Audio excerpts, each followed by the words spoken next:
Hello, Peter Katz. How are you doing right in this moment, Robyne? In this moment, I can share with you, I'm feeling very, very well. I'm feeling very well today. And how about you? In this moment, I'm feeling very well as well. I mean, part of it is just because I'm like about to get into another episode with one of my favorite humans, so that immediately stacks the deck. But Thank you. yeah, there's been a few shifts and things, and actually a couple of things I'd love to maybe talk about today. But before we do that, I wonder if we can just orient ourselves in space and time. Looks like you're back home again. Am I accurate? Or is that just the backdrop of your home and you're actually in Antarctica right now? Oh, I love it, Peter. I'm glad you are so well. And yes, I am home after a very hectic travel week last week. And I know all roads lead home, and physically coming back into home was pretty significant. So I'm back in our place and space at home. And it looks like you also are at home too. Yes, my ever expanding backdrop here, because Yes. as I think I mentioned, I moved. I mean, I know I mentioned it to you. I'm not sure if I mentioned it publicly, but I've moved into this new space. So I'm slowly building the backdrop. And once again, full transparency, it looks relatively organized behind me. There's like utter chaos right over there. Yeah. So thus the moving process, and thus a life in front of a camera these days for most humans. So, yeah, well, lovely to know. And I'm excited to hear you say that, in this moment, and we know from moments within days, from hours to hours and minutes to minutes, we are variable humans, and Yes. our thoughts and feelings and realities are in constant flux.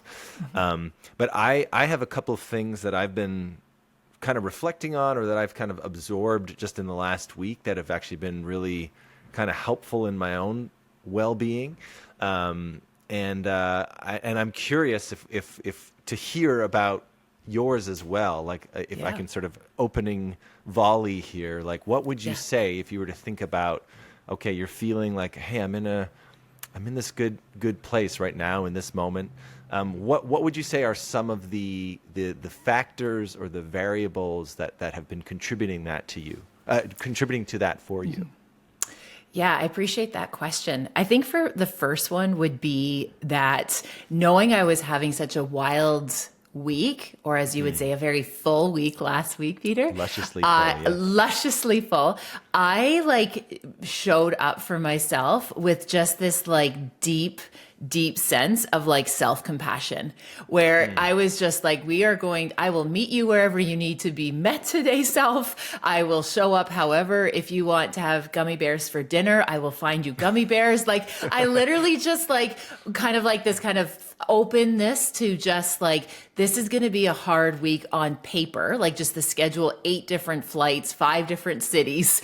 I knew I was going to be up against this edge, and I just met it all with this enormous amounts of self-compassion, which I rarely do in that particular way, because usually I feel I need to be really disciplined and just really mindful on top of my thoughts and my feelings and all of this. And I felt like I just had this beautiful surrender, where I'm just going to show up however I needed myself to show up. And I was pleasantly surprised how much better the week went when I met myself with compassion. I love that, Robyne. And I this is a good kind of take or continuation of our discussion last time about relationship with self. Yes. And I also have this image. I'm not yet a parent, aspiring parent here.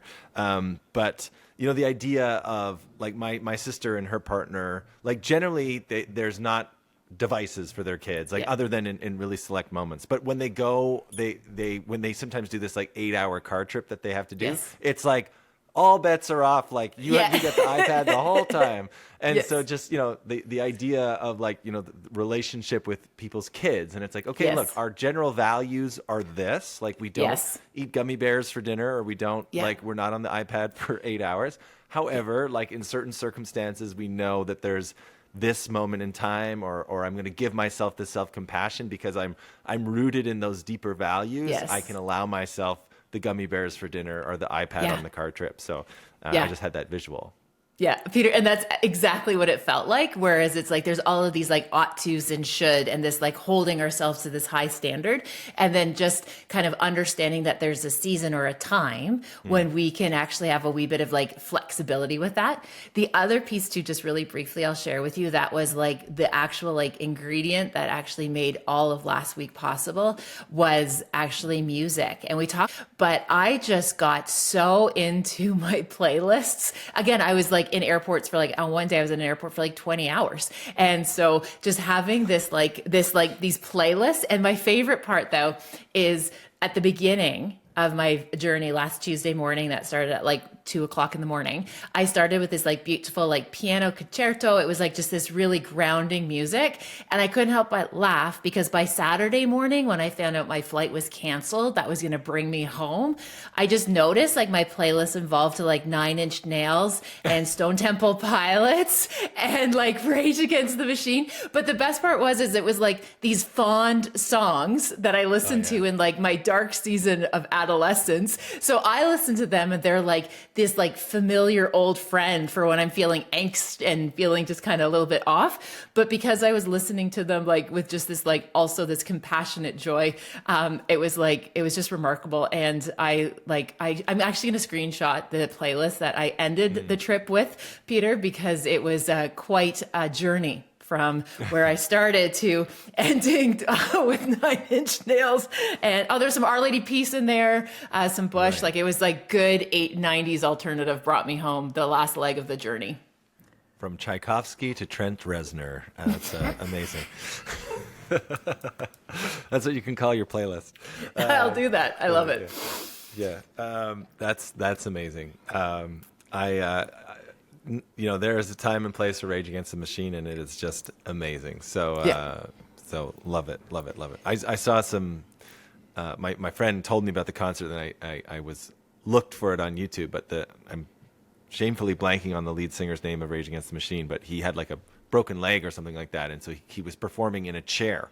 Yeah. And it was still the most compelling like performance I've ever seen. Like it was just unbelievable. So wow.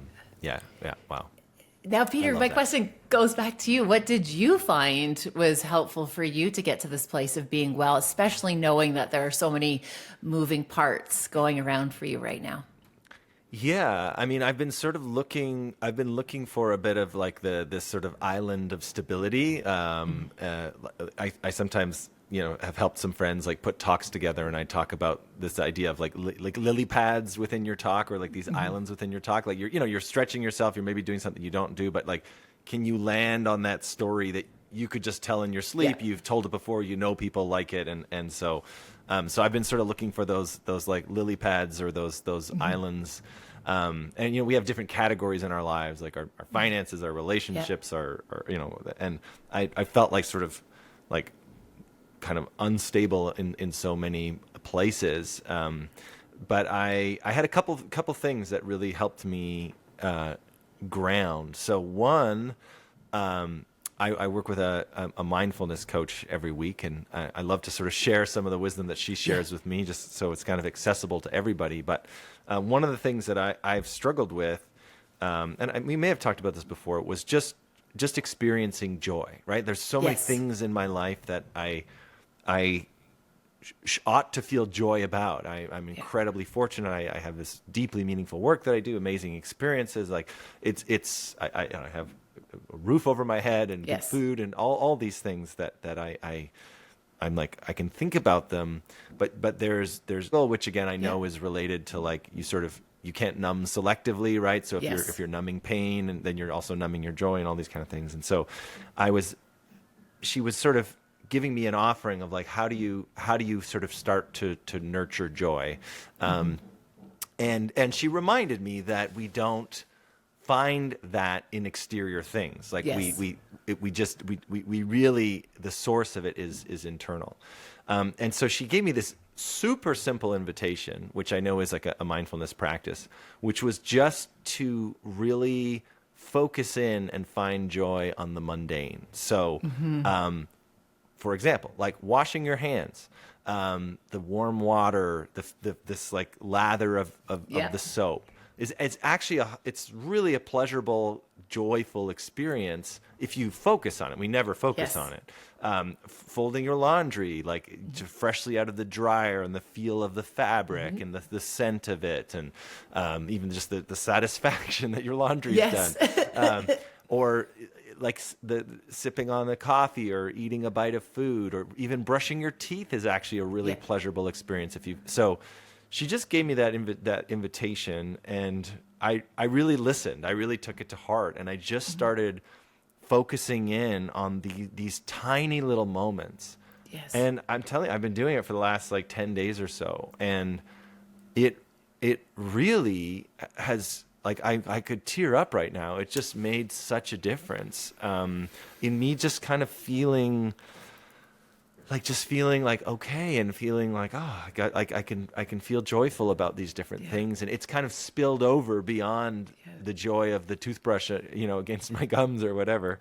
It's kind of spilled over where I'm just experiencing a bit of noticing these other things in my life that I feel joy and appreciation for, and so that little practice to me has been like shockingly effective, and also it's caused me to observe how much we don't do that in life. Like, I was sitting on the airplane on my way back from San Diego 2 days ago, and I don't say this in a judgmental way, because I would have been that same person as well. But this guy had this big thing of pad thai, right? And pad thai is like, it's like one of the ultimate comfort foods, right? Like, it's like, it's delicious, right?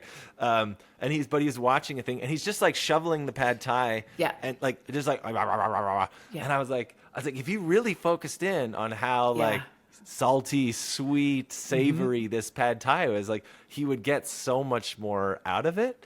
Yes. But he was like missing the moment. Again, I don't say that with judgment. I just say it because I'm that person too. You get this delicious food, and you like, even like hummus and crackers, right? If you really focus on the texture and the crunch of the crackers, it can be amazing. And so that's this one thing that's been super helpful. I have another one. I don't know if you want to comment on that one first. Well, first, I'm so happy that you came upon that and that you were able to feel like that benefit right away, because like the mind will go wherever we tell it to. So if we focus on our problems, like our mind will go and then remind us of all of the problems. And then we get into this place where we're like in a tailspin. But again, if we tell the mind like, hey, we're going to actually look for the joy here, our mind's like, oh, let me, okay, I'll keep an eye out for it. Cause we're naturally extremely inquisitive, and like that curiosity, when we set that intention that I'm looking for joy. And then I love that piece that it's in the simple moments. And just from like kind of like the scientific background as to why it's so effective is that when you are in a full moment and you're like tapping into as many senses as you are able to, it quiets all the mental chatter. So like you hit pause on that negative loop, maybe for the first time in a month. Maybe it was like the first time in a year that you actually like close some of those other tabs in your mind, like those open kind of things that are just like never ending. It's like going around like an echo chamber in your head and your heart. And then when you fully committed to this like very special kind of almost like this little sacred practice that's totally accessible and available to any of us, you paused that negative script and that mental chatter. And then you get to actually see like the abundance of the fact that this is all around us and we're part of this ecosystem where it's available to us wherever we go. Yeah. Joy, and also the word she uses like pleasure too, right? Like there's these pleasures in these little things, like this glass of water right here. Sometimes I just look at water and I'm like, look at this substance that was created that literally sustains our lives. It's just like, and we can just You're one sip away. It's amazing, right? Like if you really think about water, it's mind-blowingly amazing, and it's so pleasurable to drink water. But again, we just I gotta drink my water. But so anyway, I've been really enjoying that, and in some ways, some of the stresses have ramped up even further in my life, and yet I feel more capable and ready and able because of this practice. That happened was I was having a conversation with another dear friend of mine, and he was talking, I won't go into like major details about his personal life or anything like that, but I was talking with a friend of mine, and he talked about that one of his kind of core values or core perspectives, I guess, is this idea that he has a special life. And that those are the exact words. Like, I have a special life. We have a special life. And he was describing that this has been sort of something, a slight, tension with him and his partner, where he sort of has this perspective of like, we have a special life, like no matter what's happening. And as is the case with so many people, sometimes there's like a focus on some of the challenges or whatever, completely normal and understandable. But they were on this trip together, and he was taking her back to his kind of home country, and this was like a big deal. And there had been all kinds of mishaps and stuff along the way, but like they got to do this like sort of road trip of his homeland. And at the end of the trip, like, she turned to him and she said, "We have a special life." And I know. And like, I'm crying again, just like thinking about that moment. And then he teared up as he told me that, like, about like what that meant to him. And he said, he's like, it's true. He's like, we have a special life, and it doesn't matter. Like we like whether we're able to buy this house that we're trying, or we can't afford it, or we're renting, or we're, whatever job we have or don't have. It's like, he just said, he looked at me in the eyes. He's like, we have a special life. Like, we have life, right? And it just hit me so hard of just this idea of like, we have a special life. Like, I have a special life. And I really think we all have a special life. And I mean, it reminds me of the what we try to teach the kids in the mentoring work I do every summer. We talk about this idea of infinite value, and that, like, there's personal power that you can develop, and you can grow, and you can do things to develop that. But your value is infinite, and you have it just because you are.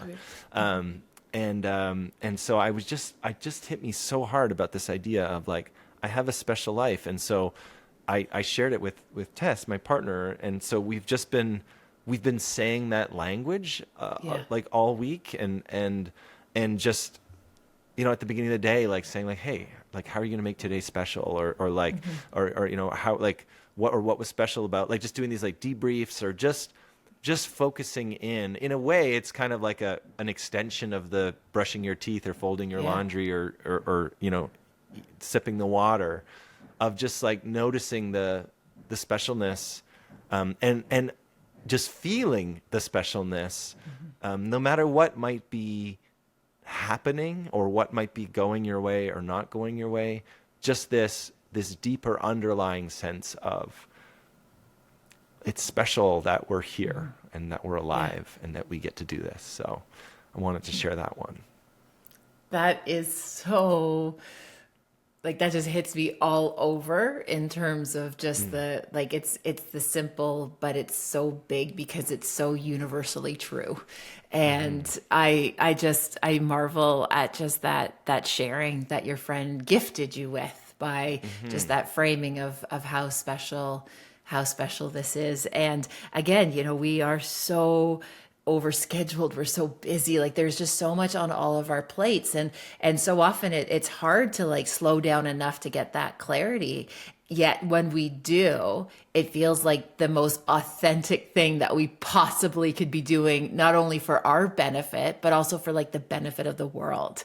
If we all just slow down long enough to kind of see all of those things that are around us, it's pretty significant. And it reminds me of, there's a quote in one of my books that I write about where it's like, the little things actually aren't that little after all. And it's this idea that, like, when I look back on the things that give me the most sense of joy and meaning, it sometimes are some of those detours. They make great stories. Sometimes they are these just like moments in time where we hold space of like, who needs me right now and how do I show up authentically? And I'll share with you just briefly, when on one of my flights back, when I was on my kind of like wild day of flights. I want to share with you, I was sitting in a seat, and there was the aisle, and then there was a little boy, and his caregiver, his father, was sitting beside him. And I had seen them kind of in the lounge, and then all of a sudden now you're on the flight. And as soon as the father got onto the flight, Peter, he fell asleep. Like as soon as he got on the plane, he fell asleep. And then all of a sudden I look over at this little boy who was maybe like 4 or 5. And I look over, and he kind of looked at me kind of like, wow, like he almost was like, I'm unsupervised, right? Just because my parent is sleeping. Anyway, and then sure enough, like safety demo, all the things happen. The plane takes off, and this little guy's water bottle that he had his own little water bottle, and he had a blanket. It fell during that like initial velocity of the takeoff. And so like I like, stuck my leg out the aisle to like grab this like water bottle for this little boy, and like use my foot to try and like bring it back. And then I handed it back to the little boy, and his blanket fell. So I picked up his blanket and I handed it to him. And then all of a sudden, New York City, and like this poor little boy, his like lips started to like tremble. Like you could tell he was just on that edge, and he kind of was looking at his dad, and he was kind of trying to shake his dad, and his dad wasn't waking up in that moment. And I looked out the window, and it just happened to see like one of the bridges in New York City. And I turned to the little guy, and I'm like, hey buddy, can you see that bridge out my window? And he said, yeah. I'm like, do you know Spider-Man? And he looked at me, he's like, yeah. I'm like, well, do you remember when he was like on the bus with his school, but then like he got called, and he like jumped out of the school bus, and he swung across this big bridge in New York City? And the little boy's like, yes. I'm like, that's the bridge. Like this is happening right now. You're like, you are seeing Spider-Man's bridge. Well, sure enough, Peter, the little boy pulls off his seatbelt, and he jumps out of his seat as the plane's still taking off. The flight we're not supposed to take our seatbelts off yet, but this little boy runs out the window, and he like put his little hands, and he's like, am I allowed to watch this? And I'm like, yes, you are. Like, yes, you are. This is the moment right now. Meanwhile, I could see like the flight attendant was kind of like, get him back in his seat. I'm like, I don't know him. Like, I don't know him well enough to like pick up this child. But it was like there was fear. This little guy was like a lot going on, but it's like as soon as he focused on this one thing, that bridge. And then he and I proceeded to spend the next like hour and 15 minutes talking about Spider-Man. And I had this moment where like Hunter he is a big Spider-Man fan. And I literally was like, oh my gosh, I watched Spider-Man 27 times over the holiday break with Hunter when he was like in grade 2 for this moment, this moment, this thing that happened there. And then I could bring in this experience into this moment. And Peter, I have to tell you, like, I revisit that in my mind, like for the rest of the day. And it brought me such like just this sense of joy that to see something through the eyes of a child, and just like how simple all of this could be if we like just choose to look at the right things. I love that, Robyne. I mean, I love so much about that story, just picturing you having that connection and the impact you made. And I just love like your story really dovetails with the idea of that there might be these outside forces, right? Like being in an airplane as a 4-year-old, and the plane moving in that way is very, metaphorical. Could be just somebody else in our grown lives having these challenges, or, the plane of our lives banking unexpectedly or whatever. But what do we kind of choose to focus on in those moments, and feeling empowered of those things. And again, just to take the metaphor to the ends of the earth here, it's not like the plane is still banking, and like all those things are still happening. It's not a denial of those things, but it's also. I mean, this is. I think I may have mentioned this before, but like the work I do in facilitation and appreciative inquiry, and David Cooperrider, who says like human systems grow in the direction of the questions that they most persistently and consistently ask themselves, right? So, what are we focusing on? We grow in those directions. So I love that. Yeah. Oh, well, again, I share that not as a, to be like, oh, I have a story too about this, but just the power of like in a moment where your nervous system is so activated, and you're just like, and that little boy, of course, he's not like, oh, I'm really emotionally dysregulated right now, I need to find a focal point, right? Like that's not how we communicate in our lives, but trusting that we are so well equipped, and to give ourselves credit that we are so well equipped to be able to show up in these seasons and these moments, and we can execute them in a significant way. And it doesn't have to be complex. And even just for example, I could share with you one of my favorite rituals. As you know, I'm a very devout coffee drinker. It's like a deep ingrained habit. I've never written down, don't forget to drink coffee on my to-do list, right? Like that's how I know it's a habit. But like even like any cup of coffee, and it doesn't even have to be a good cup of coffee. Like I remember as somebody in my own practice, my own faith, like we say grace before meals. And I remember somebody saying to me once, they said, jokingly, they said, wow, Robyne, you have such a reverent experience with your coffee. I'm surprised you don't say grace over your coffee. Like they were doing it in kind of like a tongue in cheek way. And then I had this moment, I'm like, why don't I? And like, so now I just have these little sacred pause before I have every single cup of coffee, just to be like, you're still here. You are okay. And this coffee is going to make it better. And it's nothing substantive, but just those little practices, and the fact that every time I show up with this cup of coffee, wherever I am in the world, it's like, Robyne, you're still here. Like just present in your life. Like you're still here. And it just really reinforces just that idea of like the present being a gift. And when we slow down long enough, we actually can receive. It's almost like a mini birthday every time you have your cup Every of coffee. time. Right? Every time. That's beautiful. Yeah. And I don't mean to put a to be continued cliffhanger at the end of every episode, but there's always like these other things that I want to pull threads on, but I see our time and I want to make time for us to be able to ask ourselves our questions. So there is another thing that I want to pull on next time. That something that my sister told me about them and their children that I'd love to share, but we'll leave that as a cliffhanger because it deserves more time. I'm excited. Robyn, Peter? do you have a question? I do, but I'm going to ask you to go with your question because I know you had a question last time we didn't get to.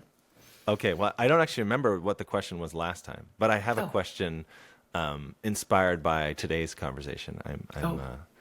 This is a question that I've created as we've been talking.